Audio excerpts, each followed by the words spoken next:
మన భారత ప్రధాని శ్రీ గౌరవనీయులు శ్రీ నరేంద్ర మోదీ గారికి స్వాగతం సుస్వాగతం. జహీరాబాద్ మెదక్ పార్లమెంట్ల కోసం గెలిపించడానికి మనందరికీ కలవడానికి వచ్చినటువంటి మన గౌరవ ప్రధాని మంత్రి నరేంద్ర మోదీ గారికి హృదయపూర్వకంగా స్వాగతం సుస్వాగతం. మన అభ్యర్థులు కిషన్ రెడ్డి గారు రాష్ట్ర అధ్యక్షులు, అలాగే భీమరావు బస్వంతరావు పాటిల్ గారు, రఘునందన్ రావు గారు మన పెద్దలు నరేంద్ర మోదీ గారికి సన్మానం చేయాల్సిందిగా కోరుతున్నాను.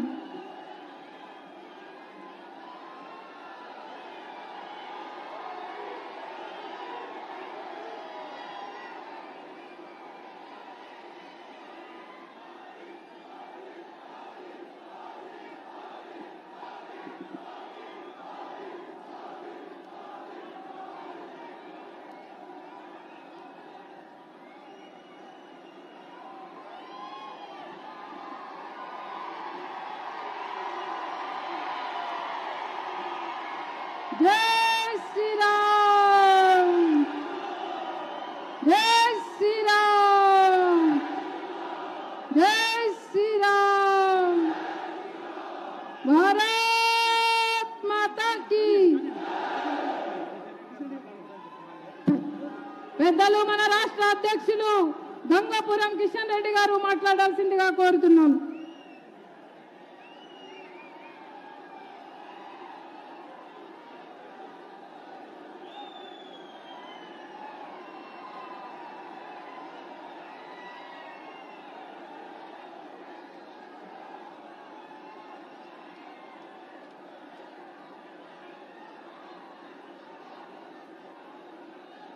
భారత్ మాతాకి. ఈనాటి కార్యక్రమానికి ముఖ్య అతిథులుగా వచ్చినటువంటి మన ప్రియతమ ప్రధానమంత్రి గౌరవ నరేంద్ర మోడీ గారు, వేదిక మీద ఉన్నటువంటి ఇతర పెద్దలు, ఈ కార్యక్రమానికి వచ్చినటువంటి సోదరి సోదరుమణులు, ఈ యొక్క జహీరాబాద్ మెదక్ పార్లమెంటు నియోజకవర్గాల నుంచి పెద్ద సంఖ్యలో వచ్చినటువంటి మీ అందరికి కూడా నేను శిరస్సు వంచి నమస్కరిస్తా ఉన్నాను. మనకందరికీ తెలుసు, ఈరోజు తెలంగాణ రాష్ట్రంలో భారతీయ జనతా పార్టీ వచ్చేటువంటి పార్లమెంట్ ఎన్నికల్లో మే 13 జరిగినటువంటి ఎన్నికల్లో అత్యధికమైనటువంటి స్థానాలు భారతీయ జనతా పార్టీ గెలవబోతా ఉంది. ఈరోజు భారతీయ జనతా పార్టీ తెలంగాణ చరిత్రలో వచ్చేటువంటి పార్లమెంట్ ఎన్నికల్లో 17 సీట్లు గెలవడం కోసం అన్ని రకాలుగా ఈరోజు ప్రయత్నం చేస్తా ఉన్నాం. ఏ గ్రామానికి వెళ్ళినా, ఏ ఊరికి వెళ్ళినా, ఏ పట్టణానికి వెళ్ళినా, ఏ ఇంటికి వెళ్ళినా ఒకటే చర్చ. మేము గత ఎన్నికల్లో కాంగ్రెస్ కేసు ఉండొచ్చు, బీఆర్ఎస్ కేసు ఉండొచ్చు, ఇంకో పార్టీ కేసు ఉండొచ్చు, కానీ ఎన్నికల్లో మాత్రము మేము ఒక నరేంద్ర మోడీ గారికే వేస్తాము, భారతీయ జనతా పార్టీకే వేస్తాము. మాకు ఈ రోజు రాజకీయాలు అవసరం లేదు. మాకు దేశం ముఖ్యము, మా దేశ భవిష్యత్తు ముఖ్యము, మా భవిష్యత్తు ముఖ్యము, మా పిల్లల భవిష్యత్తు ముఖ్యము. కాబట్టి గ్రామాలు కూడా ఈరోజు తీర్మానం చేసుకుంటున్నాయి. భారతీయ జనతా పార్టీ కార్యకర్తలు కాదు వాళ్ళు, సాధారణ రైతులు, రైతు కూలీలు, చేతి వృత్తుల వాళ్ళు, వివిధ కుల సంఘాల పెద్దలందరూ కూర్చొని ఈ గ్రామంలో వచ్చేటువంటి ఎన్నికల్లో మేము బీజేపీకే ఓటేస్తాము, మాకు నరేంద్ర మోడీ గారే ప్రధానమంత్రి కావాలని తీర్మానాలు చేసుకుంటున్నారు, నిర్ణయించుకుంటున్నారు. నేను అన్ని గ్రామాలను కోరుతా ఉన్నాను, అన్ని గ్రామాల్లో ఉన్నటువంటి రైతులను కోరుతా ఉన్నాను, అన్ని గ్రామాల్లో ఉన్నటువంటి యువకులను కోరుతా ఉన్నాను. మీ గ్రామాలలో కూడా తీర్మానాలు చేయండి. నరేంద్ర మోడీ గారి నాయకత్వంలో దేశ గౌరవం పెరుగుతా ఉంది. నరేంద్ర మోడీ గారి నాయకత్వంలో దేశం ముందుకెళ్తా ఉంది. నరేంద్ర మోడీ గారి నాయకత్వంలో మన భవిష్యత్తు బంగారు బాట కానున్నది. కాబట్టి అందుకే నేను ఈ సందర్భంగా కోరుతా ఉన్నాను, ఈ రోజు కాంగ్రెస్ పార్టీకి, బీఆర్ఎస్ పార్టీకి భారతీయ జనతా పార్టీ బలపడతా ఉంటే వాళ్ళ గుండెల్లో రైళ్లు పరిగెడతా ఉన్నాయి, ముచ్చమంటలు పడతా ఉన్నాయి వాళ్లకు. అందుకే ఒకడంటాడు హైదరాబాద్ ను యూటీ చేస్తారని, ఇంకోడంటారు ఢిల్లీలో హంగ్ వస్తారని, ఇంకో ఆయన అంటాడు వీళ్ళు రిజర్వేషన్ తీసేస్తారని.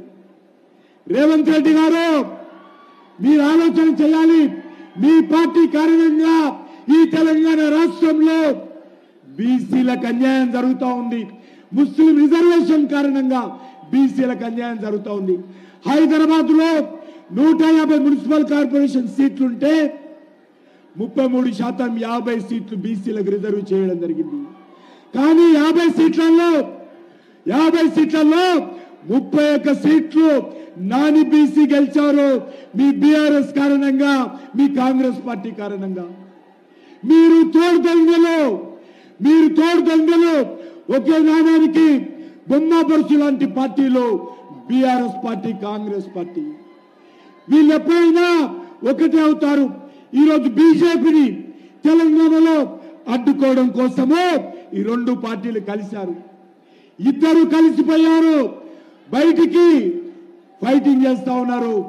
కానీ వాళ్ళు చేసేది డూ ఫైటింగ్.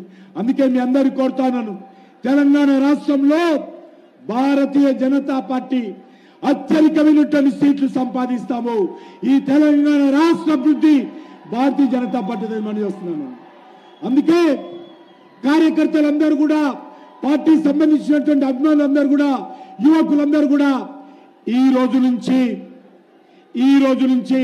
13వ తేదీ పోలింగ్ పూర్తయ్యేంత వరకు కూడా అందరం కూడా గ్రామాన తిరుగుదాము, అన్ని వర్గాలను ఏకం చేద్దాము.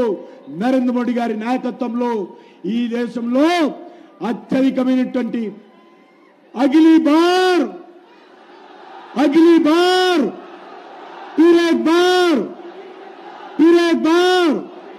ఎట్లా చెప్పాలి? నరేంద్ర మోడీ గారు వచ్చారు, మేము తెలంగాణ ప్రజలందరం మీ వెనుక ఉన్నాము. మోడీ గారు మీరు ధైర్యంగా ఉండండి, ఈ ప్రజలందరూ మీ వెనుక ఉన్నారని చెప్పాలి. రెండు చేతులు చెప్పాలి. వినబడాలి, ఫామ్ హౌస్ వినబడాలి, రేవంత్ రెడ్డి హైదరాబాద్ ఆయన కూడా వినబడాలి.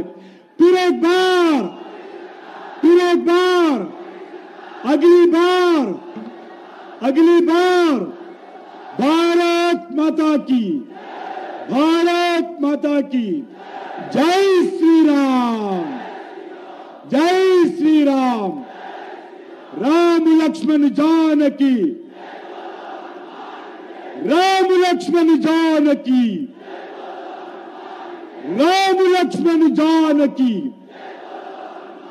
నరేంద్ర మోడీ గారి నాయకత్వం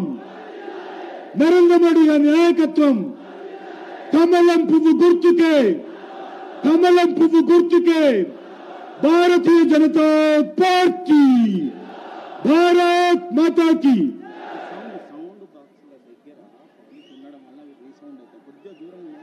ఈ మైకుల బాక్స్ దగ్గర ఉన్న కొద్దిగా దూరం ఉండండి, రీసౌండ్ వస్తుంది. मैं आदरणीय प्रधानमंत्री जी से अनुरोध करता हूं, प्रार्थना करता हूं, ये जहीराबाद पार्लियामेंट के और मेदक पार्लियामेंट के गांव से आए हुए इस नौजवानों को मार्गदर्शन करने के लिए आदरणीय प्रधानमंत्री जी से मैं प्रार्थना करता हूं.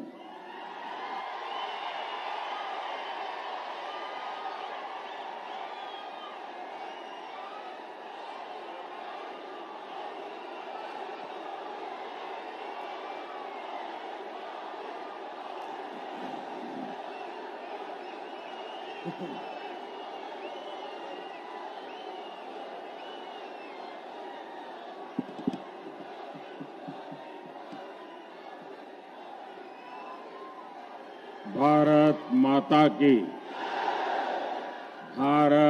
माता की ना तेलंगाना कुटुंब సభ్యులందరికీ नमस्कार. मैं केतकी संगमेश्वर स्वामी को प्रणाम करता हूं। मैं भगवान बसवेश्वर और श्रद्धेय सेवालाल महाराज जी के चरणों में नमन करता हूं।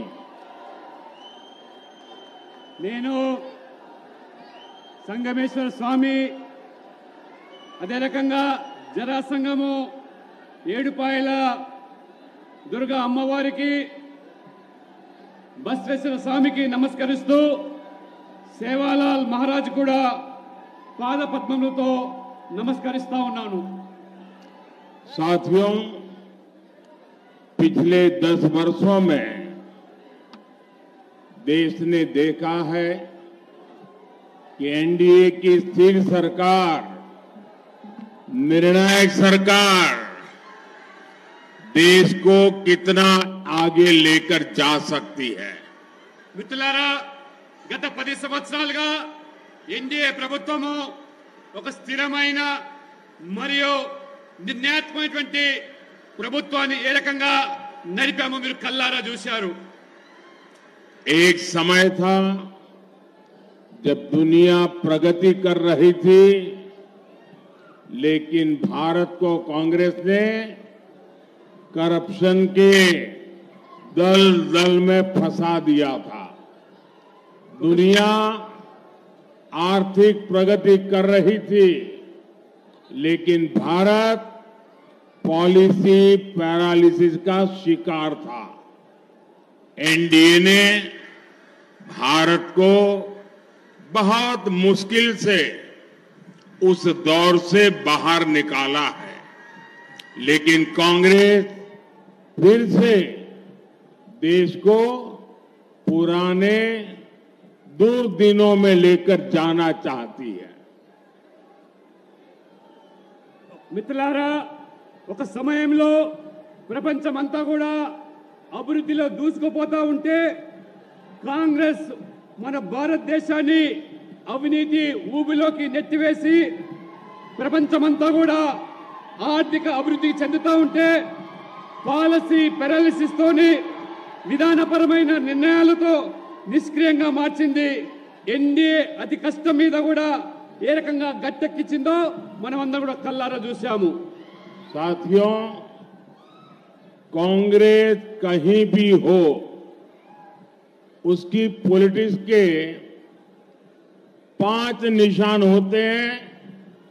उसके पंजे जैसे 5 निशान है। पहला, झूठे नारे, झूठे वादे। दूसरा, वोट बैंक की राजनीति। तीसरा, माफियाओं, अपराधियों को बढ़ावा। चौथा, परिवारवाद। और 5वां, करप्शन। इन 5 निशानों से मिलकर कांग्रेस का पंजा बनता है। अब तेलंगाना में भी लोग कांग्रेस के इस पंजे को महसूस कर रहे हैं। మిత్రులారా, కాంగ్రెస్ ఎక్కడ అధికారంలో ఉంటుందో అక్కడ పంచసూత్రాల పేరు మీద రాజకీయాలు చేస్తూ ఏ రకంగా మొదటిగా అబద్ధాలు, తర్వాత ఓటు బ్యాంక్ రాజకీయాలు, మాఫియా మరియు నేరస్తుల ప్రోత్సహించడము, 4వది కుటుంబ పాలన, 5వది అవినీతి। ఈ పంచసూత్రాలు కలిపితే ఇది చేతి గుర్తు అవుతుంది। ఈ పంచసూత్రాలు, ఈ చేతి గుర్తులు తెలంగాణలో కూడా ఏ రకంగా ప్రజలు అనుభవిస్తున్నారో ఇప్పుడిప్పుడే అర్థం చేసుకుంటున్నారు। तेलुगु फिल्म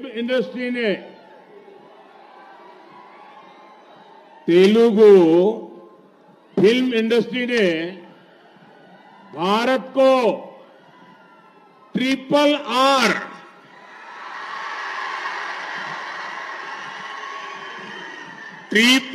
आर जैसी सुपरहिट फिल्म दी। लेकिन आज तेलंगाना कांग्रेस ने राज्य के लोगों को डबल आर टैक्स दे दिया है। ट्रिपल आर फिल्म ने पूरी दुनिया में भारत का नाम रोशन किया, लेकिन ये डबल आर टैक्स भारत के लिए शर्मिंदगी बढ़ा रहा है।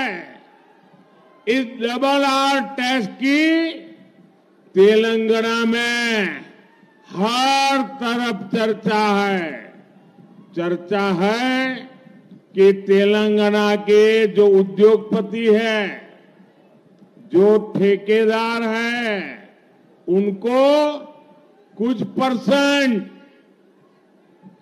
डबल आर टैक्स पिछले दरवाजे से देना पड़ रहा है। आरोप है कि यहां टोटल जितनी वसूली होती है उसमें से एक खास हिस्सा डबल आर टैक्स के तौर पर काला धन दिल्ली जाता है। मुझे पता है आप सब ये डबल आर टैक्स से बहुत ही त्रस्त है। मुझे ज्यादा विस्तार में जाने की जरूरत नहीं है। आप समझ गए होंगे ये डबल आर कौन है।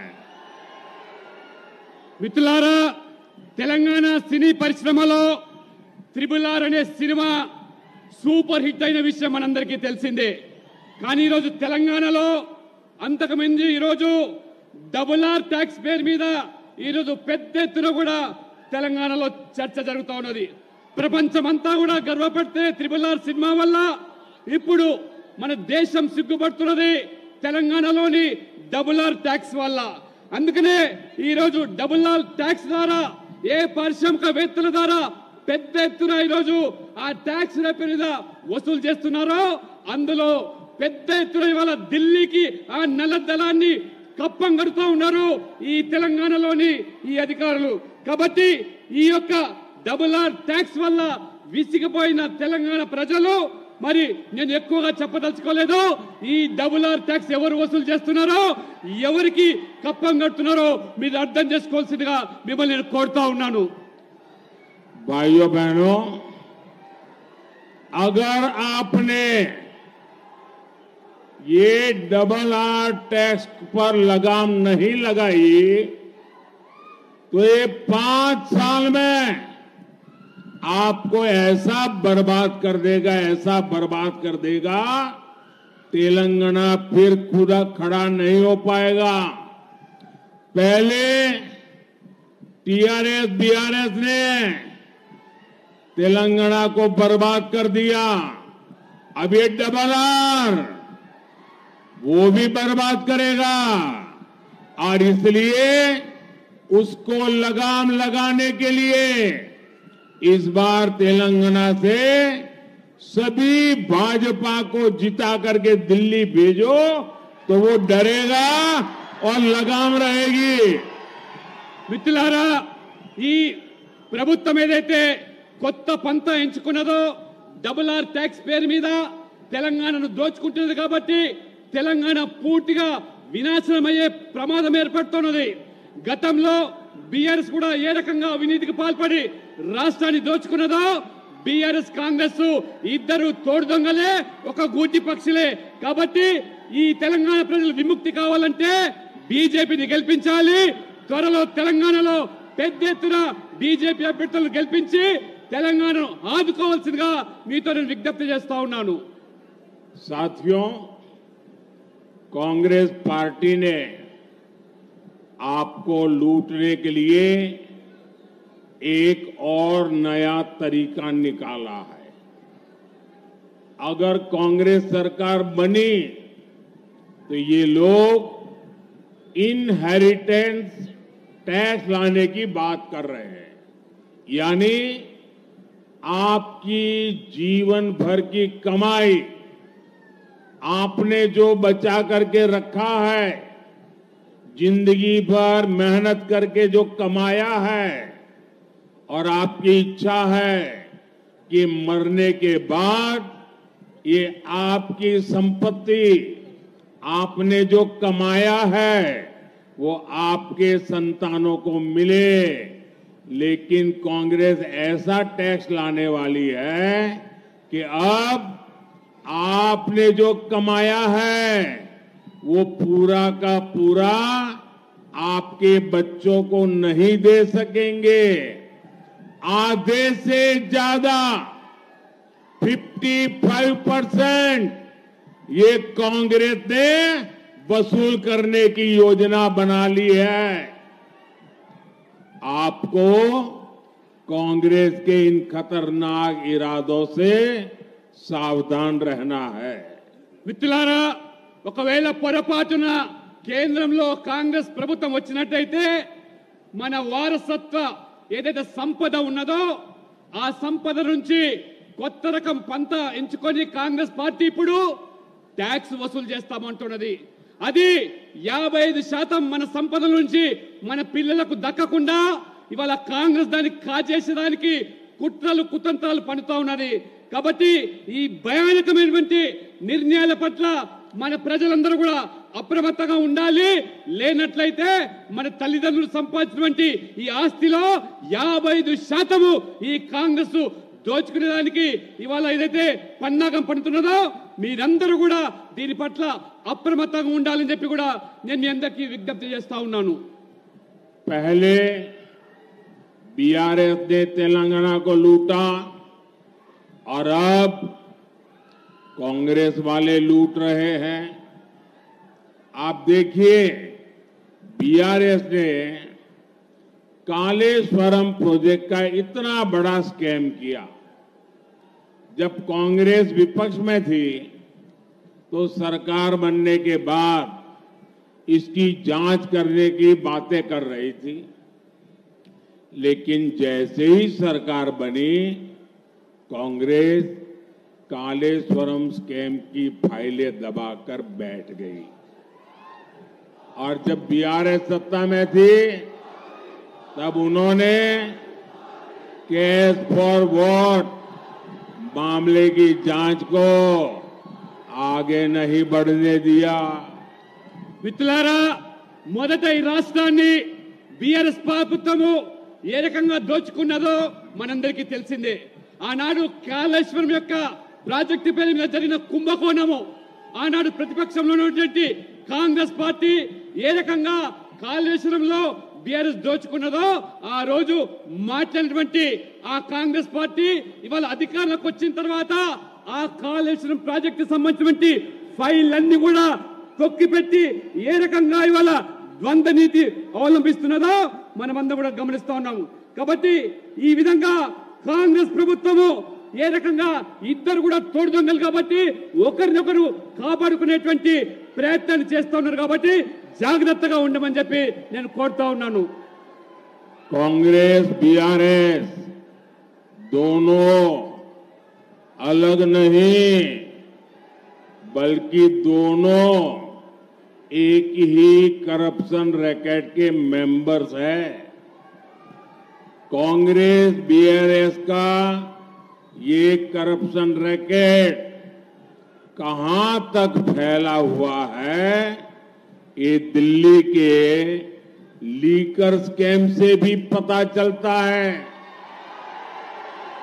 दिल्ली में जिस पार्टी ने लीकर स्कैम किया उसमें बीआरएस के लोग शामिल निकले और उसी पार्टी से दिल्ली में कांग्रेस का अलायंस है। इसलिए जब इस स्कैम पर कार्रवाई हुई तो करप्शन रैकेट के ये सारे मेंबर्स एक दूसरे के समर्थन में आ गए। మిత్రులారా, కాంగ్రెస్ బీఆర్ఎస్ వేరు కాదని తోడు దొంగలని చాలా స్పష్టంగా చెబుతా ఉన్నాను. ఎందుకంటే ఈ కాంగ్రెస్ బీఆర్ఎస్ రెండు కూడా ఈ ర్యాకెట్ కమిటీలో ఇద్దరు కూడా సభ్యులే. ఢిల్లీలో జరిగిన మద్యం కుంభకోణంలో ఏ రకంగా ఒక పార్టీ అవినీతికి పాల్పడితే ఆ పార్టీతో కలిసి ఈ బీఆర్ఎస్ ప్రభుత్వం ఏ రకంగా మద్యం కుంభకోణంలో పాల్పడ్డదో అటువంటి పార్టీతో ఇవాళ బీఆర్ఎస్ ఆ రకంగా అలయన్స్ లో కొనసాగుతూ ఉంటే మరి కాంగ్రెస్ పార్టీ ఏ రకంగా ఆ మద్యం కుంభకోణంలో ఉన్నటువంటి ఆ ఢిల్లీ పార్టీతో అనుబంధంగా ఉంటే ఇవాళ బీఆర్ఎస్ వేరు కాదనే విషయాన్ని, కాంగ్రెస్ వేరు కాదనే విషయాన్ని తెలుసుకోవాల్సి నేను కోరుతా ఉన్నాను.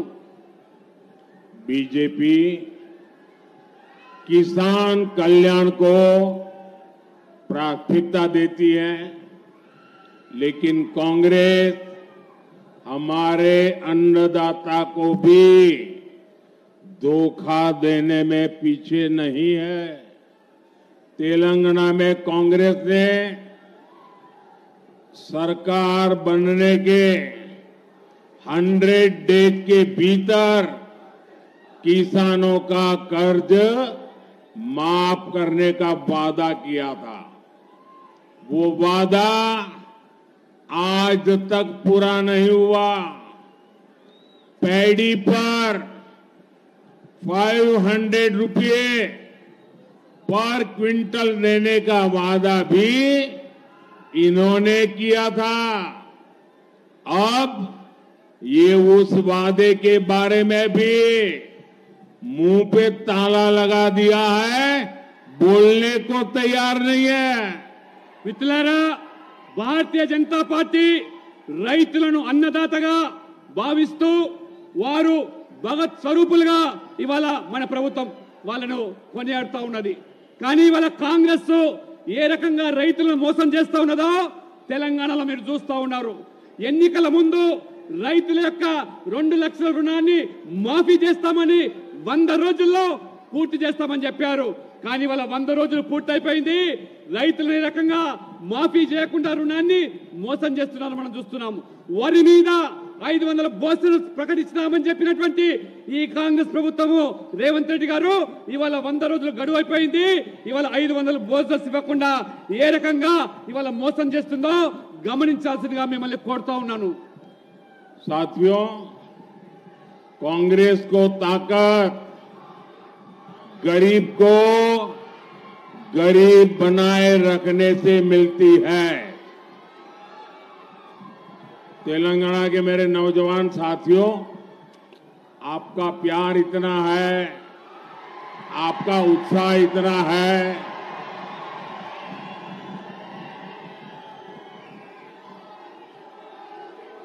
मैं आपके इस प्यार के लिए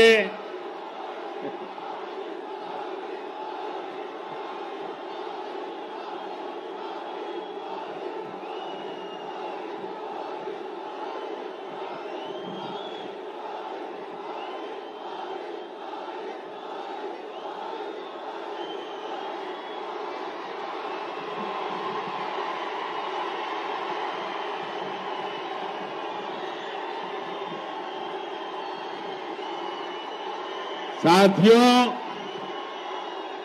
ये आपका उत्साह, आपका प्यार इतना जबरदस्त है कि आज ये डबल आर की नींद उड़ जाएगी.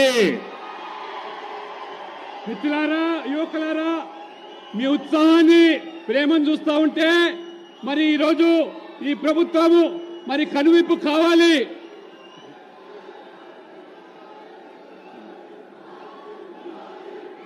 साथियों,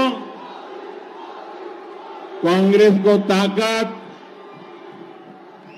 गरीब को गरीब बनाए रखने से मिलती है. इसलिए गरीब, दलित, पिछड़ा और आदिवासी हो या देश की महिलाएं हो, कांग्रेस ने कभी उन्हें आगे बढ़ने नहीं दिया. कांग्रेस राज में नारी शक्ति ने जन्म से लेकर जीवन तक हर जगह तकलीफ उठाई है. बेटी पैदा होती थी तो उसकी पढ़ाई सबसे कठिन चुनौती होती थी. स्कूलों में शौचालय न होने से बेटियों को स्कूल बीच में ही छोड़ना पड़ता था और इसलिए हमने बेटी बचाओ बेटी पढ़ाओ अभियान शुरू किया और स्कूल में बेटी के लिए अलग टॉयलेट बनवाए। अब बेटियां भी शिक्षा में भी आगे बढ़ रही है। आज पीएम आवास में बनने वाले घर भी मुख्य रूप से महिलाओं के नाम पर ही दिए जा रहे हैं। మిత్రులారా, కాంగ్రెస్ పార్టీ ఎప్పుడు పేదలను పేదవాళ్ళుగానే మార్చడానికి ప్రయత్నం చేశారు. దళితులు, ఆదివాసీలు, వెనుకబడ్డ వర్గాలు, మహిళలు ఏ రకంగా వెనక్కి నెట్టేశారో, నిర్లక్ష్యం చేశారో మీరందరూ చూశారు. కానీ మా ప్రభుత్వము మహిళా శక్తి పేరు మీద, నారీ శక్తి పేరు మీద అమ్మాయిలు చదువుకునే దానికి, వారికి కావాల్సిన సదుపాయాలు కల్పించడానికి బేటీ బచావ్ బేటీ పడావ్ ప్రత్యేకంగా పాఠశాలలో అమ్మాయిలకు టాయిలెట్లు విధిగా నిర్మించి ఏ రకంగా ఆ అమ్మాయిలను ఆ రకంగా శక్తివంతులు చేస్తా ఉన్నామో, ఇవాళ ప్రధానమంత్రి ఆవాస్ యోజన పేరు మీద పేదలకు నిర్మించే పక్క ఇల్లు కూడా మహిళల పేరు మీద ఇస్తున్నామంటే మహిళలకు ఇవాళ మోదీ ప్రభుత్వం ఇస్తున్నటువంటి గౌరవాన్ని కూడా మీరు ఇవాళ గమనిస్తా ఉన్నారు. साथियों, कांग्रेस सरकारों में महिलाओं के अधिकार ही खतरे में नहीं पड़े, महिलाओं की सुरक्षा भी खतरे में पड़ी है। महिलाओं की सुरक्षा और वोट बैंक में इन्हें जब चुनना होता है तो ये वोट बैंक चुनते हैं। बीजेपी के लिए महिलाओं की सुरक्षा, महिलाओं का सम्मान ये सर्वोपरि है। कोई भी व्यक्ति चाहे वो कितना भी बड़ा क्यों ना हो, अगर वो महिलाओं के सम्मान के साथ खिलवाड़ करता है तो उसे बख्शा नहीं जाना चाहिए। हमने इन 10 वर्षों में महिला सुरक्षा को लेकर कड़े कानून बनाए हैं। फांसी तक की सजा का कानून हमने बनाया है। अगले 5 वर्षों में हम इसी दिशा में और मजबूती से काम करेंगे। మిత్రులారా, మహిళల అధికారాలే కాదు కాంగ్రెస్ పార్టీ హరించింది, మహిళలకు కూడా రక్షణ లేకుండా ఓటు బ్యాంకు రాజకీయాలకు ఏదైతే పాల్పడ్డదో, ఇవాళ మా ప్రభుత్వం ఖచ్చితంగా మహిళల రక్షణ కోసము అవసరమైనటువంటి కొత్త చట్టాలు తీసుకురావడమే కాకుండా మహిళలను గౌరవించకుండా కించపరిచేటువంటి ఏ వ్యక్తులైనా శక్తులైనా ఉరిశిక్ష సైతం విధించేటువంటి ఒక కఠినమైనటువంటి చట్టాలను తీసుకొచ్చి ఇవాళ మహిళలను ఆదరిస్తుంది, గౌరవిస్తుంది మా ప్రభుత్వము. साथियों, जब एक सरकार मजबूत होती है, जब एक सरकार निर्णायक होती है और एक सरकार जो सिर्फ और सिर्फ देशभक्ति से काम करती है, तो वो कैसे इतिहास रच सकती है? आप सब देख रहे हैं, अयोध्या में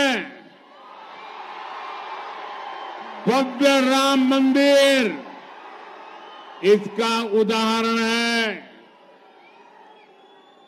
प्रभु राम मंदिर की प्रतीक्षा 500 वर्षों से थी। जो मंदिर आजादी के तुरंत बाद बनाया जाना चाहिए था, वो सपना आज दिल्ली में मजबूत सरकार होने के कारण आंखों के सामने पूरा हो गया।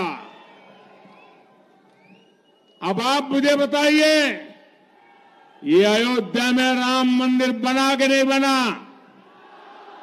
बना कि नहीं बना? किसने बनाया? किसने बनाया? किसने बनाया? ये अयोध्या का राम मंदिर मोदी ने नहीं बनाया है। ये अयोध्या का राम मंदिर आपके एक वोट के कारण बना है। आपके मजबूत वोट ने, देश में से जो मजबूत वोट मिला, हमें पूर्ण बहुमत मिला और इसके कारण ये भगवान राम का मंदिर बना। हमारे लिए एक एक वोट आपके सपनों को लेकर के आता है और हमारी एक एक पल आपके सपनों को संकल्प बनाने के लिए हम खपा देते हैं। साथियों, हमारे लिए तो आपका एक एक वोट सर्वोपरि है। हमारे लिए तो आपका सपना सर्वोपरि है। कांग्रेस के लिए उनका वोट बैंक ही सर्वोपरि है। जो कांग्रेस का वोट बैंक नहीं, उसकी आस्था कांग्रेस के लिए कोई मायने नहीं रखती। इसलिए यहां तेलंगाना में हमारे पर्व त्योहारों पर रोक लगाने की कोशिश हो रही है। हैदराबाद में राम नवमी की शोभा यात्रा तक पर प्रतिबंध लगाया जा रहा है ताकि वोट बैंक नाराज ना हो जाए। మిత్రులారా, ప్రభుత్వం పటిష్టంగా నిర్ణయాత్మకంగా ఉంటే దేశభక్తి ఏ రకంగా కొత్త చరిత్రను సృష్టిస్తామో మీరందరూ కూడా కళ్ళారా చూశారు. రాముడు జన్మించినటువంటి అయోధ్యలో భవ్యమైనటువంటి రామ మందిర నిర్మాణం అయిందంటే అది నిజంగా మీ అందరి యొక్క సమర్థతతోనే, మీ అందరి యొక్క సహకారంతోనే సాధ్యమైంది. స్వాతంత్రం పూర్వమే ఈ రామ మందిరం నిర్మాణం కావాల్సి ఉంది.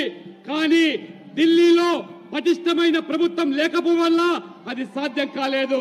మీరందరూ కూడా ఏమనుకుంటున్నారు? మోదీయే ఈ బ్రహ్మమైనటువంటి మందిరం కట్టారని మీరు అనుకుంటున్నారు.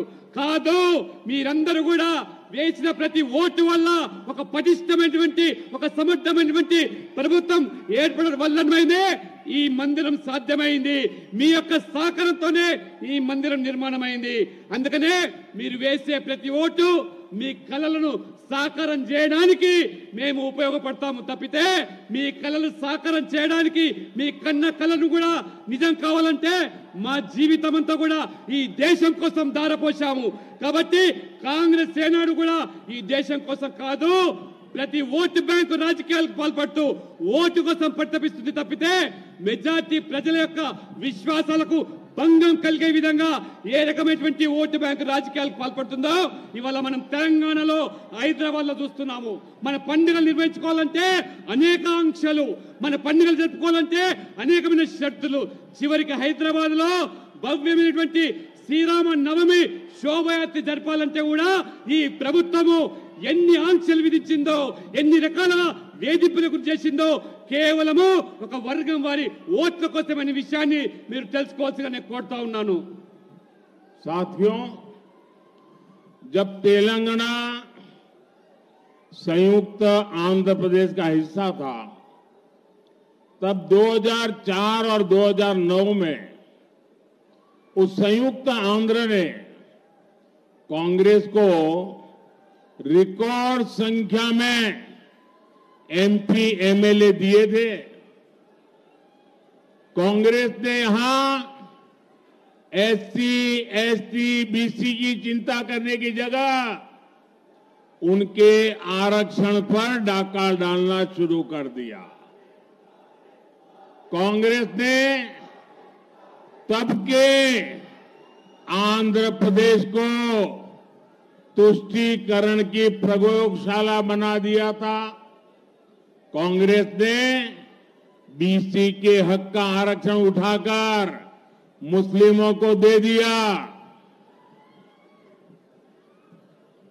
మిత్రులారా, ఆంధ్రప్రదేశ్ ఉమ్మడి రాష్ట్రంలో 2004-2009లో రికార్డు స్థాయిలో ఎంపీలను గెలిపించారు. కానీ ఆ కాంగ్రెస్ పార్టీ గెలిచిన తర్వాత ఎస్సీ, ఎస్టీ, ఓబీసీల హక్కులను హరించడమే కాకుండా ఏ రకంగా వాళ్ళ అధికారాలను కాలరాసిందో మీరు కల్లారా చూశారు. ఆ రోజు కాంగ్రెస్ పార్టీ ఆంధ్రప్రదేశ్ ఒక ప్రయోగశాలగా మార్చి ఓబీసీల హక్కులను కాలరాసి ఓబీసీలో ఉన్న వాటాలను ముస్లింల కోసం ఏ రకంగా ఆ రిజర్వేషన్ కల్పించి ఓబీసీల యొక్క హక్కులను కాలరాశారు. కాబట్టి కేవలం ముస్లింల మెప్పు కోసము బీసీలను ఏ రకంగా వాళ్ళను ఇవాళ అధికారులకు కోసారో మీరు చూస్తున్నారు. కాబట్టి మీరు ఈ కాంగ్రెస్ యొక్క ద్వంద్వ నీతితో కూడా ఆలోచన చేయాల్సిగా నేను కోరుతా ఉన్నాను. भाइयों बहनों, आप मुझे बताइए, हमारे तेलंगाना में और हमारे इस इलाके में जो लिंगायत समाज के लोग हैं, जो मराठा समाज के लोग हैं, उसमें 26 कास्ट ऐसी है जो ओबीसी में जाने के लिए मांग कर रही है। लंबे अरसे से चर्चा चल रही है। ये कांग्रेस वालों को हमारे मराठी भाई बहन या हमारे लिंगायत भाई बहन इन 26 जातियों को ओबीसी बनाना मंजूर नहीं है, लेकिन मुसलमानों को रातों रात ओबीसी बना देते हैं। మిత్రులారా, తెలంగాణలో మీరందరూ ఆలోచన చేయండి. ఒక పెద్ద సమాజం లింగాయత్ సమాజము, మరాఠా సమాజము ఈ తెలంగాణలో అయితే ఉన్నారో వాళ్లకు న్యాయం చేయకుండా దాదాపు ఇంకా 26 బీసీ కులాలు కేంద్ర జాబితాలో చేరాల్సిన అవసరాన్ని కాంగ్రెస్ పార్టీ ఏ రకంగా విస్మరించి కేవలము రాత్రికి రాత్రి ముస్లింలను ఓబీసీ జాబితాలో చేర్చి ఇవాళ లింగాయతులను, మరాఠీలను కాకుండా 26 బీసీ కులాలను కేంద్ర జాబితాలో చేర్చకుండా ముస్లింలను జప్పించేటువంటి ప్రయత్నాలకు ఏ రకంగా కాంగ్రెస్ పూనుకున్నదో ఒక్కసారి మీరందరూ కూడా గమనించాల్సిగా నేను కోరుతా ఉన్నాను. हमारा बंजारा समाज जब भी हमारे बंजारा समाज को देखें, सेवालाल महाराज की हमें पुण्य स्मृति हो जाती है। आपने कभी बंजारा समाज में क्रिमिनल हुए ऐसा सुना है क्या? सेवाभावी लोग हैं, समाज में अच्छी जिंदगी जीने वाले लोग हैं, लेकिन उस बंजारा समाज की भी आशा अपेक्षाओं पर टीआरएस, बीआरएस, कांग्रेस सबने पानी फेर दिया है। మిత్రులారా, మన యొక్క తెలంగాణలో బంజారా సమాజం అంటే లంబాడీ సమాజము, ఏదైతే ఆరాధ్య దైవంగా భావించేటువంటి ఆ సేవాలాల్ యొక్క ప్రభుకు మనమందరం కూడా ఏ రకంగా మరి మనస్పూర్వకంగా గౌరవిస్తామో అటువంటి సమాజం నుంచి వచ్చినటువంటి ఈ యొక్క బంజారాలు, లంబాడీలు ఎంతో గౌరవప్రదమైనటువంటి జీవితాన్ని గడిపేటువంటి వాళ్లను నేరస్తులుగా పరిగణించేటువంటి గత కాంగ్రెస్, బీఆర్ఎస్ లు ఏ రకంగా వాళ్ళ జీవితాలతో చెలగాటం ఆడాయో ఈ రెండు పార్టీలు ఆ సమాజాన్ని కూడా పూర్తిగా వంచి దగా చేసి మోసం చేశాయి. भाइयों बहनों, ये इतने बड़े संविधान लेकर के दुनिया को मूर्ख बनाने वाले लोग, रात दिन आरक्षण के नाम पर झूठ बोलने वाले लोग, ये हमारे तेलंगाना में मादिगा समाज पर क्या बीती है। और मैंने मादिगा समाज को वादा किया हुआ है, मैं उनके लिए लड़ाई लड़ूंगा। और हमारे दलित भाई बहनों में जो वर्गीकरण की मांग है वो उनका हक है, उसको वो मानने को तैयार नहीं है। మిత్రులారా, పొద్దున్న లేస్తే ఈ పార్టీలు రాజ్యాంగం గురించి లేకపోతే రిజర్వేషన్ల గురించి దుష్ప్రచారం చేస్తూ తప్పుడు ప్రచారం చేస్తూ ప్రజలు మోసం చేస్తున్నాయో సామాజిక న్యాయం అంటే ఆ సామాజిక న్యాయానికి కట్టుబడి ఉన్న నేను ఈ రోజు సమాజంలో ఉన్నటువంటి మాదిగలకు న్యాయం చేయడానికి ఎస్సీ వర్గీకరణ కోసము కట్టిబడి ఉన్నానని చెప్పి వాళ్ళలో ఒకరిగా నేను ఈ పోరాటానికి అండగా ఉంటానని చెప్పి భరోసా కల్పిస్తున్నాను, హామీ ఇస్తున్నాను. మాదిగలు మీరు న్యాయమైన కోరికలకు భారతీయ జనతా పార్టీగా మేము అండగా ఉన్నామని చెప్పి కూడా పూర్తి విశ్వాసం కల్పిస్తా ఉన్నాము. साथियों, एक कांग्रेस पार्टी को जन्म से ही ये हमारे संविधान के प्रति नफरत है. जो संविधान बाबा साहब अंबेडकर ने दिया था, अगर वो संविधान की प्रत देखें, वो संविधान की प्रत देखें तो उसके ऊपर एक एक पत्ते पर रामायण महाभारत का चित्रांकन है.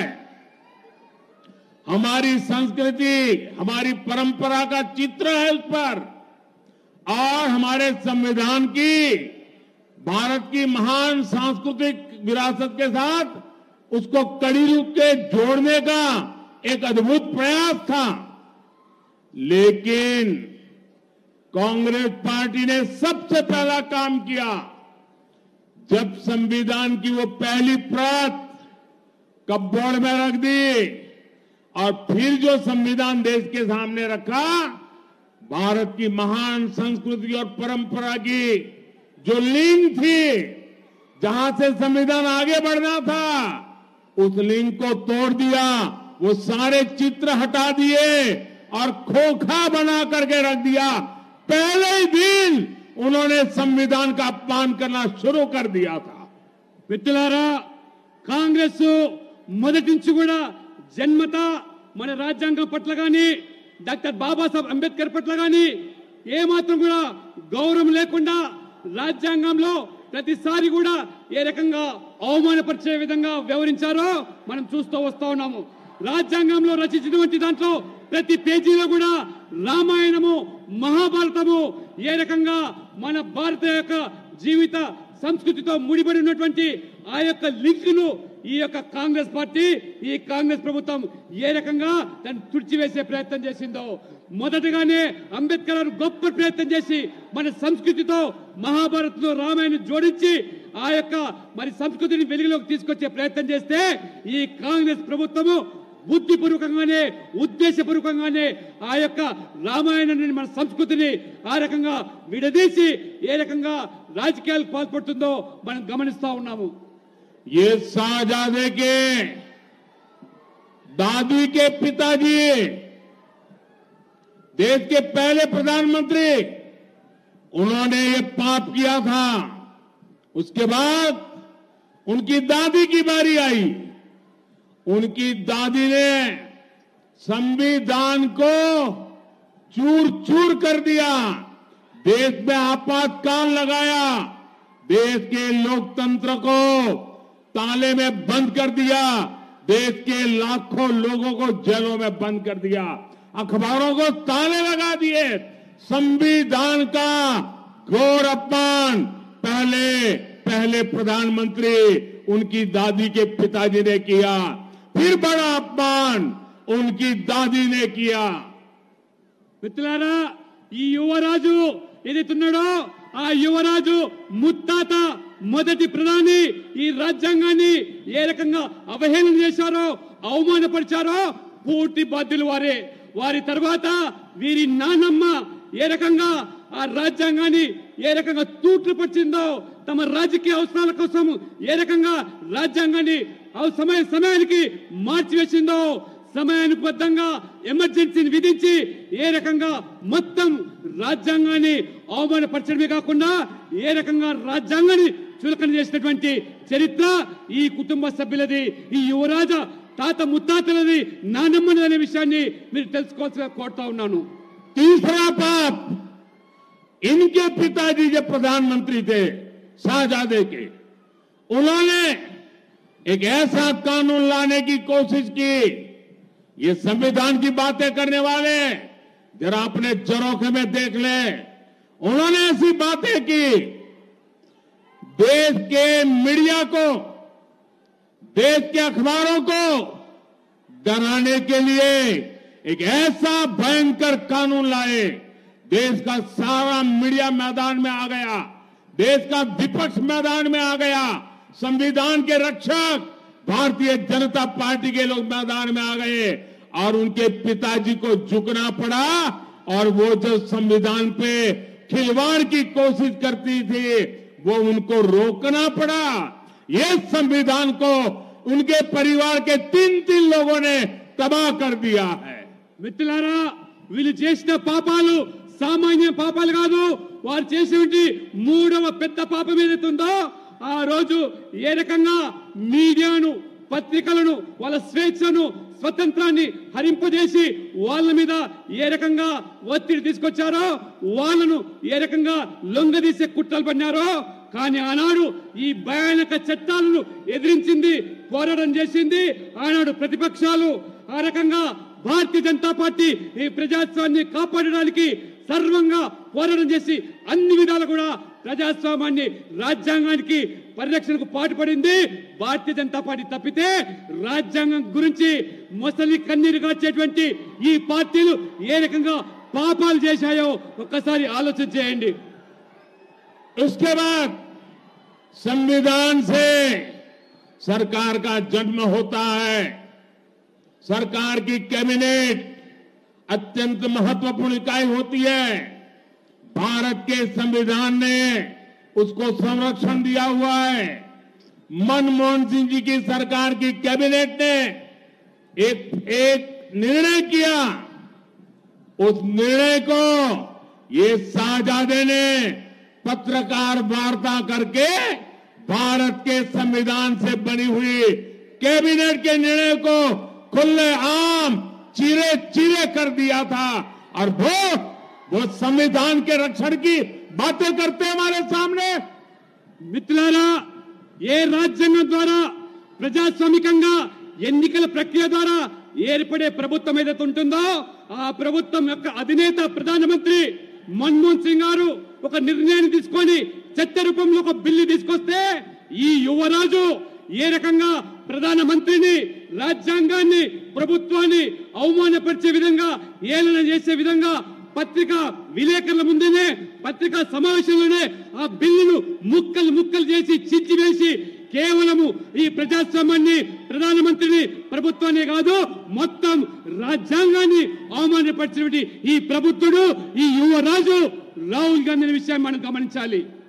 साथियों, इतना ही नहीं, भारत का संविधान बना तब देश के विद्वान लोग संविधान सभा में थे और उसमें कोई आरएसएस जनसंघ भाजपा तो जन्मा ही नहीं था।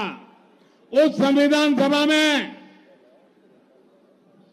चर्चा हुई, महीनों तक चर्चा चली। डॉक्टर बाबा साहब आंबेडकर ने अपने विचार रखा और संविधान सभा ने निर्णय किया कि धर्म के आधार पर इस देश में कोई आरक्षण नहीं होगा। आरक्षण दलितों, आदिवासी, ओबीसी के लिए ही होगा, औरों के लिए नहीं होगा।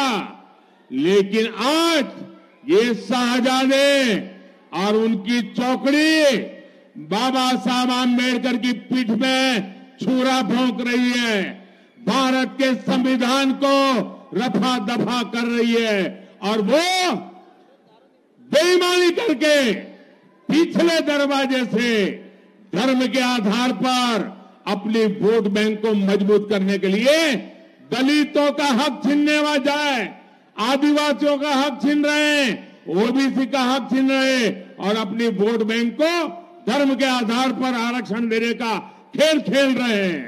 మిత్రులారా, ఆ గొప్ప రాజ్యాంగాన్ని మేధావులు ఆ యొక్క రాజ్యాంగం రచించడంలో బాబాసాహెబ్ అంబేద్కర్ ఏ రకంగా ప్రముఖ పాత్ర పోషించాడో చర్చోపర్ చర్చల అనంతరము, మాసాల అనంతరం నెలల తరబడి జరిగినటువంటి చర్చల తర్వాత ఒక గొప్ప రాజ్యాంగాన్ని రచిస్తే ఆ రాజ్యాంగంలో చాలా స్పష్టంగా మతపరమైన రిజర్వేషన్లకు తావు లేదు.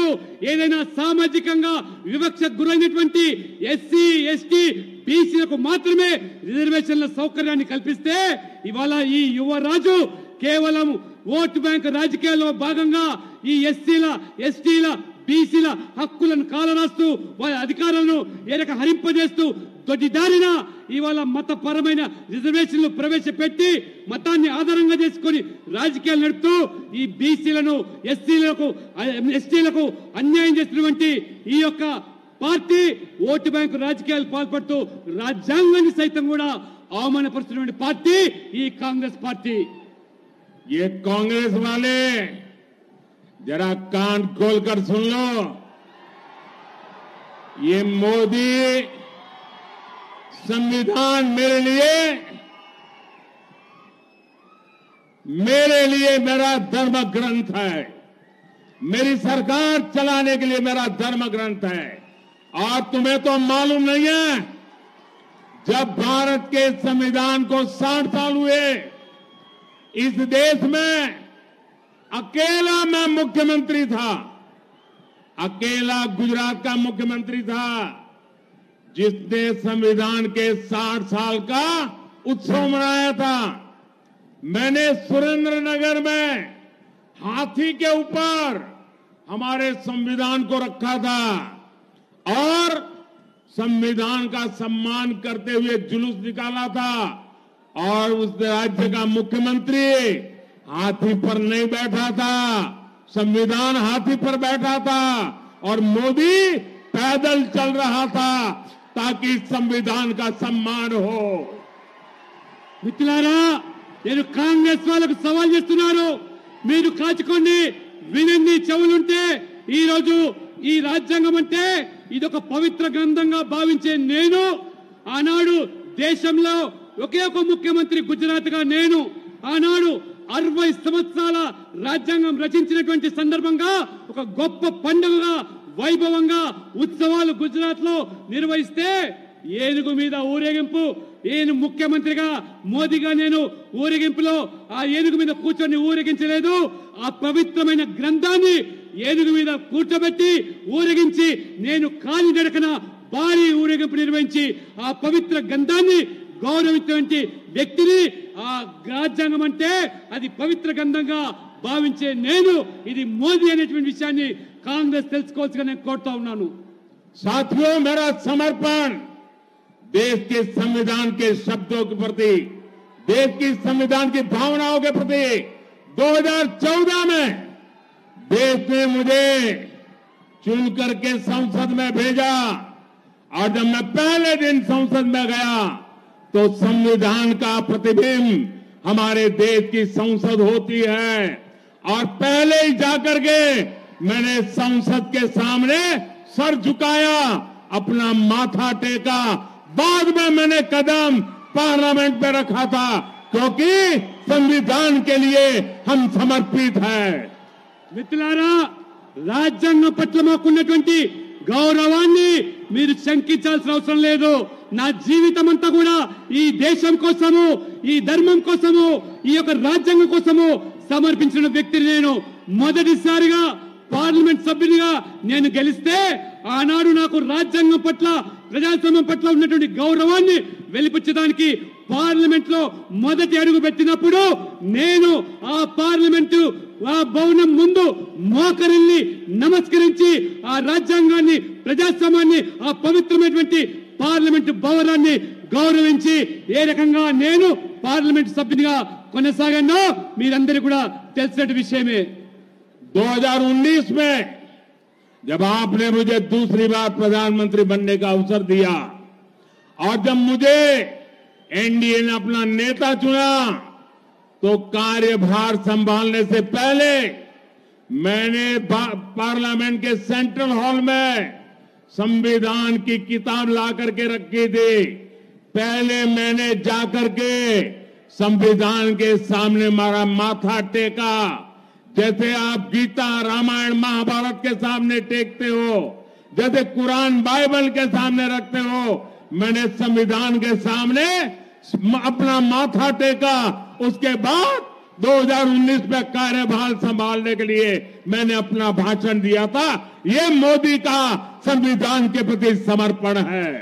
మిత్రులారా, 2019లో రెండవసారి మీ యొక్క సమర్థంతో ప్రధానమంత్రిగా నేను ఎన్నికైన తర్వాత ఎన్డీఏ నేతగా ఎన్నిక తర్వాత నేను నా బాధ్యతలు స్వీకరించే మొదలు ఆ పార్లమెంట్ సెంట్రల్ హాల్లో ఆ పవిత్రమైనటువంటి ఆ గ్రంథము ఆ రాజ్యాంగాన్ని ఆ సెంట్రల్ హాల్లో ప్రవేశపెట్టి ఆ సెంట్రల్ హాల్ ఆ పవిత్ర గ్రంథం ముందు నేను ఏ రకంగా ఆ యొక్క గ్రంథాన్ని ఒక పవిత్ర గ్రంథంగా ఏ రకంగా ఇవాళ భగవద్గీతగా ఖురాన్గా బైబిల్గా అన్ని వర్గాలు ఏ రకంగా పవిత్ర గ్రంథాలుగా భావిస్తాయో నేను సైతం కూడా ఈ రాజ్యాంగం కూడా అంతే పవిత్ర గ్రంథంగా భావించి ఆ రామాయణ మహాభారత లాంటి గ్రంథాలుగా స్వీకరించి నేను ఆ రకంగా పార్లమెంట్ లో ఆ రకంగా ప్రధానమంత్రిగా బాధ్యతలు స్వీకరించి మొట్టమొదటి ఉపన్యాసం చేశారు. ఇవాళ మోదీ గారిని రాజ్యాంగం పట్ల శంకించేటువంటి ఈ శక్తులు వ్యక్తులు ఈ దేశ పట్ల వారికి ఉన్నటువంటి కట్టుబడి చిత్తశుద్ధి ఏమిటో దేశ ప్రజలు గమనిస్తున్నారని చెప్పి నేను మీకు తెలియజేస్తా ఉన్నాను. ये सत्ता भूख में डूबा हुआ ये शाही परिवार कांग्रेस पार्टी के संविधान को, देश का संविधान छोड़ो, कांग्रेस पार्टी के संविधान को भी मानने को तैयार नहीं है. उसको भी उन्होंने डस्टबिन में डाल दिया है. सीताराम केसरी कांग्रेस पार्टी के अध्यक्ष थे, रातों रात उनको बाथरूम में बंद कर दिया गया, उठा करके फुटपाथ पर फेंक दिया और संविधान की परवाह किए बिना कांग्रेस पार्टी पर ये शाही परिवार ने कब्जा कर लिया. साझादे जरा बोलने से पहले 50 बार सोचना शुरू करो. ఈ రాజవంశీయులు అధికార దాహంతో ఏ రకంగా మన రాజ్యాంగాన్ని అవమానపరిచారో మన రాజ్యాంగానే కాదు చివరికి వాళ్ళ పార్టీ అయినటువంటి కాంగ్రెస్ పార్టీ రచించుకున్నటువంటి ఆ యొక్క మరి రాజ్యాంగాన్ని కూడా ఏ రకంగా అవమానపరిచారో వారి పార్టీ అధ్యక్షుడిగా ఉన్నటువంటి సీతారాం కేసరి గారిని బాత్రూమ్ లో బంధించి ఆ రకంగా వారి సోనియా గాంధీ అధ్యక్షురాలుగా చేయడానికి ఏ రకంగా ఆ పార్టీ యొక్క రాజ్యాంగాన్ని కూడా వారు అవమానపరిచారో ఇది వాళ్ళ చరిత్ర, ఇది వాళ్ళ యొక్క రాజ్యాంగం పట్ల వారికి పార్టీ విధానాల పట్ల ఉన్నటువంటి గౌరవం అనే విషయాన్ని దేశ ప్రజలు గమనించాల్సిగా నేను కోరుతా ఉన్నాను. ये संविधान के लिए नाम पर देश को मूर्ख बनाने के लिए निकले हुए. आपको पता होगा देश का पहला संविधान संशोधन उनके दादी के पिताजी पहले प्रधानमंत्री ने किया था और वो फ्री स्पीच पर ताले लगाने वाला किया था और आखिर में उन्होंने प्रेस पर प्रतिबंध लगाने वाला सुधार करने का प्रयास किया था. ये संविधान के प्रति इनकी भावना है. మిత్రులారా ఈ రాజ్యాంగం పట్ల ఏదైతే ఇవాళ ముసలి కన్నీరు గారుస్తూ దుష్ప్రచారం చేస్తూ తప్పుడు ప్రచారం చేస్తున్నారో ఇవాళ మా విధేయత పట్ల వాస్తవంగా మొదటిసారిగా ఈ యువరాజు ముత్తాత మొదటి అమెండ్మెంట్ ఏదైతే స్వేచ్ఛగా మాట్లాడేటువంటి ఈ భావనను పత్రిక ఆ యొక్క భావనను ప్రకటనను హరింపజేయడానికి మొదటి ఆ రాజ్యాంగాన్ని మార్చినటువంటి ఆ యొక్క కుటుంబము ఇది నెహ్రూ కుటుంబం అనే విషయాన్ని ఇది తెలుసుకోవాల్సిగా కోరుతా ఉన్నాను. इनका संविधान से कोई लेना देना नहीं है. ये शाही परिवार को सत्ता खुद के पास रहे तो सब कुछ अच्छा, लेकिन इस देश में सत्ता अगर उनके हाथ से चली जाए तो सब कुछ निकम्मा. ये वो लोग हैं जो पार्लियामेंट चलने नहीं देना चाहते. ये वो लोग हैं जो चुनाव में इलेक्शन कमीशन जो परंपरा है नियुक्ति की, अब इलेक्शन कमीशन पे सवाल उठाते हैं. ये लोग ईवीएम पर सवाल उठाते हैं और अब अपनी वोट बैंक के लिए संविधान को बदनाम करने पर निकले हैं. लेकिन कांग्रेस वाले सुन ले, उनके चट्टे बट्टे सुन ले, उनकी पूरी जमात सुन ले. जब तक मोदी जिंदा है,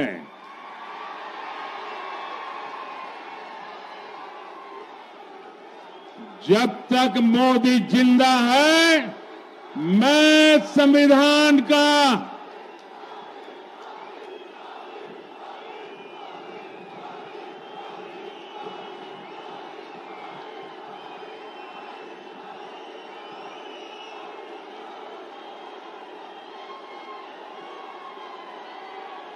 जब जब तक मोदी जिंदा है मैं दलितों का आरक्षण, आदिवासियों का आरक्षण, ओबीसी का आरक्षण, मुसलमानों को धर्म के आधार पर नहीं देने दूंगा, नहीं देने दूंगा, नहीं देने दूंगा। మిత్రులారా, ఈ రాజవంశీయులు ఈ దేశాన్ని పాలించేదే మా జన్మ హక్కని, రాజ్యాంగం పట్ల గాని ప్రజాస్వామ్యం పట్ల గాని ఏ మాత్రం కూడా విశ్వాసం లేనివంటి ఈ కుటుంబము మేము అవసరమైతే ఈ పార్లమెంట్ కూడా నడవనీయము. ఇవాళ మీరు అధికారంలో ఉంటే మాకు ఈ అధికారాన్ని కావడానికి ఈ దేనికైనా దిగజారుతామని చెప్పి ఇవాళ రాజ్యాంగ సంస్థలైనటువంటి ఎన్నికల కమిషన్ మీద ఇవాళ అనుమానాలు వ్యక్తం చేస్తూ ఉంటారు. ఈవీఎంల మీద కూడా వాళ్ళు ప్రశ్నలు లేవనెత్తుతూ ఉంటారు. వాళ్ళు గెలవకపోతే అందరినీ కూడా అవమానపరుస్తూ ఉంటారు. ఈ ఓటు బ్యాంకు రాజకీయాలకు చివరికి రాజ్యాంగం పట్ల కూడా ఇవాళ ఏ రకంగా దుష్ప్రచారం చేస్తున్నారో నేను ఇవాళ వీళ్ళ యొక్క తొత్తులకు వీళ్ళందరికీ చెంచాలకు కూడా నేను సవాల్ చేస్తా ఉన్నాను. ఈ మోదీ బతికున్నంత వరకు రాజ్యాంగాన్ని కదిలించేటువంటి వ్యక్తి శక్తి ఈ ప్రపంచంలో ఎవరు ఉండరని, ఈ రాజ్యాంగాన్ని కాపాడే పూర్తి బాధ్యత మోదీగా నేను తీసుకుంటున్నాను. ఈ రాజ్యాంగం పట్ల ఏ రకంగా దళితులకు, ఎస్సీలకు, ఎస్టీలకు, ఓబీసీలకు రిజర్వేషన్లు కొనసాగుతున్నాయో ఆ రిజర్వేషన్లకు మతపరంగా ముస్లింలకు దారాదత్తం చేస్తాంటే సహించే ప్రసక్తి లేదు. నేను బతికున్నంత కాలం వాటిని అప్పగించనని చెప్పి కూడా నేను ఈ రోజు సవాల్ చేస్తా ఉన్నాను. ఇవాళ साथियों, मैं आज तेलंगाना की धरती से ऐलान करता हूं, मोदी की तीसरी टर्म में, मोदी की तीसरी टर्म में ये वर्ष हमारे संविधान के 75 वर्ष हो रहे हैं। मैं इतने शान से संविधान का 75वां वर्ष मनाऊंगा और गली गली में जाकर के इनके पापों को खुला करके छोड़ूंगा। अब तो हर घर तक जाऊंगा, उन्होंने संविधान के साथ कैसा खिलवाड़ किया है। ये मेरी तीसरी टर्म में संविधान के 75 वर्ष बड़ी शान से मनाऊंगा, गाजे बाजे के साथ मनाऊंगा और इनके पापों को देश की गली गली में पहुंचा दूंगा।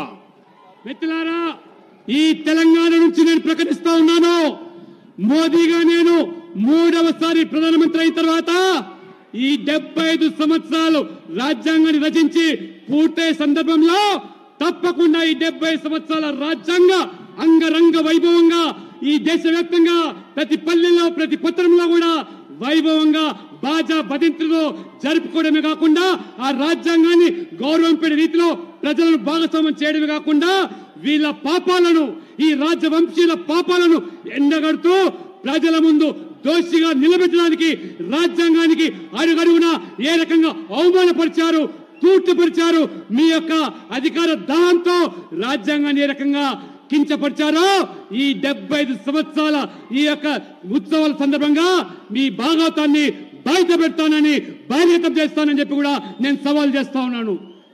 साथियों, ये लोग लोकतंत्र की एक भी बात मानने को तैयार नहीं।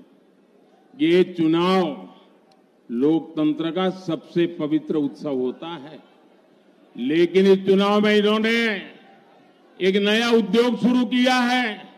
लोकतंत्र की भावना को चूर चूर करने वाला नया उद्योग शुरू किया है। इन लोगों ने फेक वीडियो बनाकर देश में लोगों को गुमराह करने का, समाज में तनाव पैदा करने का, संघर्ष का वातावरण बनाने का खेल शुरू किया है।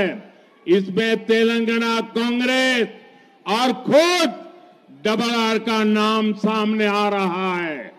आप मुझे बताइए, क्या संवैधानिक पद पर बैठे लोगों से ऐसी हरकत करने की उम्मीद कोई देशवासी कर सकता है क्या? మిత్రులారా, ఈ ప్రజాస్వామ్యంలో భాగంగా ఒక ఎన్నికల ప్రక్రియ, ఆ ఎన్నికల ప్రక్రియ ఒక పండుగ వాతావరణంలాగా ప్రజాస్వామ్యాన్ని జరుపుకునేటువంటి మన హక్కు, ప్రజాస్వామ్యం ఇచ్చినటువంటి మనకు స్వేచ్ఛ.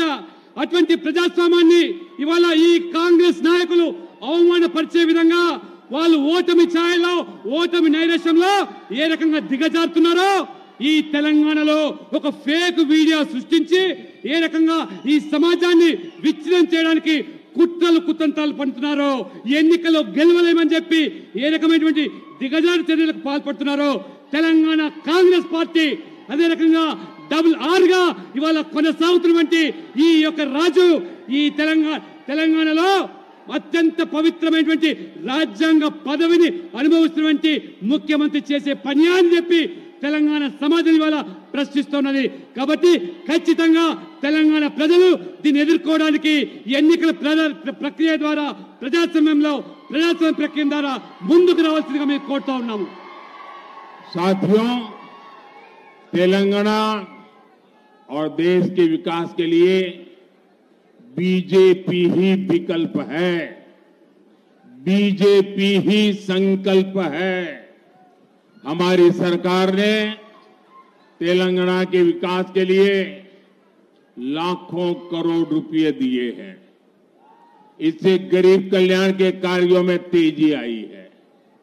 आज तेलंगाना में 4 वंदे भारत ट्रेन चल रही है. आज तेलंगाना के 40 रेलवे स्टेशन, 40 रेलवे स्टेशन का अमृत स्टेशन के रूप में विकास किया जा रहा है. इसमें हमारा जहीराबाद रेलवे स्टेशन भी शामिल है. हम मेडक, येलारेडी, बोधन, भैंसा मार्ग को नेशनल हाईवे घोषित करके उसका विकास करने जा रहे हैं. संगारेड्डी, नांदेड़, अकोला नेशनल हाईवे का काम भी पूरा हो गया है. इसे आंदोल, नारायणखेड़ और जुक्कल क्षेत्र में कनेक्टिविटी की अच्छी सुविधा मिलेगी. మిత్రులారా, తెలంగాణలో బీజేపీ మాత్రమే ప్రత్యామ్నాయము. ఇవాళ తెలంగాణ ప్రజలు బీజేపీ మీద ఉన్న విశ్వాసానికి అనుగుణంగా ఏ రకంగా తెలంగాణ అభివృద్ధికి బీజేపీ నిర్వచనం అని ఇవాళ నేను స్పష్టం చేస్తా ఉన్నాను. ఇవాళ తెలంగాణకు 4 వందే భారత్ ఎక్స్ప్రెస్లు ఇవ్వడమే కాకుండా 40 రైల్వే స్టేషన్లు తెలంగాణలో ఈ ప్రభుత్వం ఇవ్వడమే కాకుండా ఇవాళ అమృత్ రైల్వే స్టేషన్ లో భాగంగా ఇవాళ జైరాబాద్ రైల్వే స్టేషన్ కూడా అందులో ఇవాళ మోదీ ప్రభుత్వం ఇవాళ అభివృద్ధికి నాంది పలికింది. అంతేకాకుండా ఇవాళ మెదక్, ఎల్లారెడ్డి, బాన్స్వాడ, బోధన్, బైన్సా నేషనల్ హైవే జాతీయ రహదారి కూడా ఇవాళ పూర్తిగా ఈ ప్రభుత్వము ఇవాళ అభివృద్ధి చేస్తా ఉన్నది. సంగారెడ్డి, నాందేడ్, అకోలా ఆ రకంగా ఆ పని కూడా పూర్తి చేస్తా ఉన్నది. అదే కాకుండా అందోల్, నారాయణఖేడ్, జుక్కల్ కూడా దాని కనెక్టివిటీ కోసం కూడా మార్గం సుగమనం చేస్తూ అభివృద్ధికి పెద్దపీట వేస్తూ జాతీయ రహదారులు కూడా ఏ రకంగా ఇవాళ ఈ ప్రభుత్వం పెద్ద ఎత్తున అభివృద్ధికి పాల్పడుతుందో ఇది వాస్తవం అని చెప్పి కూడా మీకు తెలియజేస్తా ఉన్నాను. भाई बहनों, बीजेपी के प्रयासों के बीच तेलंगाना में कांग्रेस केंद्र सरकार के कामों को रोकने में लगी हुई है. केंद्र सरकार ने देवी सरक्का और समक्का जनजातीय विश्वविद्यालय खोलने का फैसला किया, लेकिन राज्य सरकार जमीन नहीं दे रही है. मनोहराबाद, सिद्धपेट, सिरिसिल्ला, कोत्तापल्ली वहां रेल लाइन बनाने का काम भी यहां की राज्य सरकार रोक करके बैठी है. आप मुझे बताइए, जो कांग्रेस राजनीति के लिए तेलंगाना का विकास ठप करना चाहती है, उसे तेलंगाना से एक भी सांसद मिलना चाहिए क्या?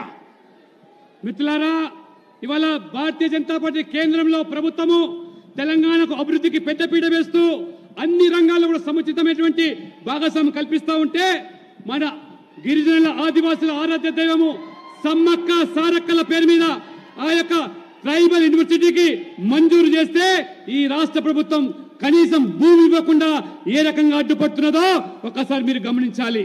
మనోహరాబాదు, సిద్దిపేట, సిరిసిల్ల, కోటపల్లి రైల్వే లైన్ కూడా మంజూరు చేస్తే ఈ ప్రభుత్వం ఏ రకంగా అడ్డుపడుతున్నదో ఒకసారి మీరు ఆలోచన చేయండి. కేవలం ఇవాళ రాజకీయాల కోసము సంకుచితమైనటువంటి భావాలతో ఆలోచనతో తెలంగాణ అభివృద్ధిని ఈ ప్రభుత్వం ఏ రకంగా అడ్డుకుంటుందో, ఎన్ని విధాలుగా మేము లక్షల కోట్లు తెలంగాణకు ఇస్తా ఉంటే ఈ కాంగ్రెస్ పార్టీ ఈ యొక్క అభివృద్ధి నిరోధకులకు ఈ రాష్ట్రంలో ఒక్క పార్లమెంట్ సభ్యుడు కూడా గెలిపించాల్సిన అవసరం ఉందా అని చెప్పి నేను మిమ్మల్ని అడుగుతా ఉన్నాను. साथियों, आज ये इंडिया अलायंस इतना हताश निराश हो चुका है कि उसे विपक्ष में अधिकृत विपक्ष बनने की भी उम्मीद खो चुका है. उतने लोग भी जीत करके नहीं आएंगे और शायद इतिहास में ये कांग्रेस का सबसे कम नंबर होगा पार्लियामेंट में. आज इनके अलायंस में कोई ऐसी पार्टी नहीं है जो 272 सीट पर चुनाव लड़ रही हो. इसलिए इन्हें वोट देकर अपना वोट खराब करने के लिए कोई भी समझदार हिंदुस्तानी नहीं वोट डालेगा. मेरा आपसे अनुरोध है, 13 मई को जहीराबाद से बीजेपी कैंडिडेट श्री भीमराव बसंतराव पाटिल और मेडक से एम रघुनंदन राव, मेरे इन साथियों को विजयी बनाइए और उनको जब आप वोट देंगे ना, वो वोट सीधा सीधा मोदी को मिलेगा. वो वोट सीधा सीधा मोदी को मिलेगा. मेरे साथ बोलिए भारत माता की, भारत माता की. बहुत बहुत धन्यवाद. మిత్రులారా, ఈ విపక్ష కూటమి ఈసారి ప్రతిపక్ష హోదా కూడా దక్కే పరిస్థితి లేదు. ప్రతిపక్ష హోదా కావాల్సిన సీట్లు కూడా గెలిచే పరిస్థితి లేదు. అన్నిటికంటే చరిత్రలో తక్కువ సీట్లు ఈసారి కాంగ్రెస్ పార్టీకి రాబోతున్నాయి. కాబట్టి మీరు ఈ జైరాబాద్ నుంచి ఏ రకంగా వసంతరావు మరి పార్టీలను మెదక్ నుంచి రఘునందన్ రావును గెలిపించి మీరు వేసే ప్రతి ఓటు మోదీకి దక్కుతుందనే విషయాన్ని గమనించి ఓటు వేయాల్సిందిగా మీ కలను సాకారం చేయడమే మోదీ గ్యారెంటీ అని చెప్పి మీ అందరికీ నేను తెలియజేస్తా ఉన్నాను.